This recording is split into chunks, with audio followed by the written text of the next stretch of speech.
বন্ধুদের মাঝে আবার চলে এলাম একটা মাছের তরকারি রান্না করবো। দেখতে পাচ্ছি তিনটে মাছ হলুদ লবণ দিয়ে নিয়েছি। এখানে কাঁকরোল, ঢেঁড়স, বেগুন, আলু দিয়ে একটা তরকারি করবো। পেঁয়াজ, রাঁধুনি, রসুন, লবণ, হলুদ, লঙ্কা। মাছটাকে এইভাবে মাখিয়ে নেব। দেখতেই পাচ্ছেন তেলটা গরম হয়ে গেছে, মাছগুলো দিয়ে দিলাম।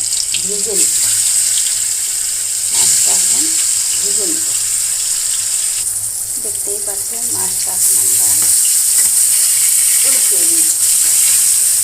এভাবে ভালো করে উল্টে দিলাম।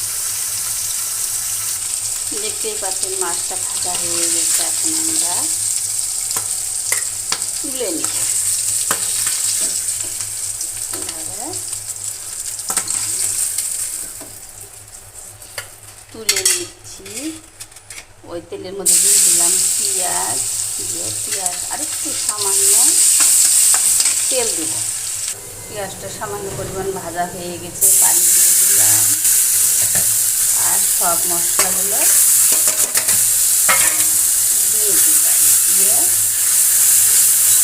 মশলাটা কষিয়ে নেব। মশলাটা ভালো করে কষানো হয়ে গেছে, সব ডালিয়ে সবজিগুলো দিয়ে দিলাম। দিয়ে ভালো করে কষিয়ে নেব। এখন দেখতেই পাচ্ছেন আমাদের সবজিটা ভালো করে এভাবে কষিয়ে নেব। একদম ভালো করে কষিয়ে নেব, কষানো হোক একদম ভালো করে। দেখতেই পাচ্ছেন কত সুন্দর তরকারিটা কষানো হয়ে গেছে। এখন আমরা ঝোল দিয়ে দিলাম এর মধ্যে, আর দিয়ে দিলাম মাছগুলো। এখন তরকারিটা হোক। দেখতেই পাচ্ছেন আমার মাছ দিয়ে তরকারিটা কত সুন্দর বলক উঠে গেছে। কিছুক্ষণের মধ্যে হয়ে আসবে। এটা বড় মাছ। দেখতেই পাচ্ছেন মাছের তরকারিটা কত সুন্দর কালার হয়েছে। কিছুক্ষণের মধ্যেই হয়ে যাবে, কেননা বড় মাছের একটু ঝোল রাখবে, এটা তো আপনারা সবাই জানেন। কিছুক্ষণের মধ্যেই হয়ে আসবে। দেখতেই পাচ্ছেন আমাদের মাছের তরকারিটা, বড় মাছের তরকারিটা হয়ে গেছে।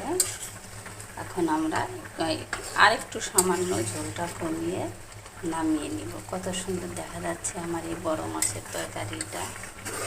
বলেন তো, এভাবে খেতে ভালো লাগে সবসময় বড় মাছের তরকারিটা। আমাদের কাছে তো আমরা বেশিরভাগ দেখেন আমরা মাছটা কমই রান্না করি, হঠাৎ রান্না করি।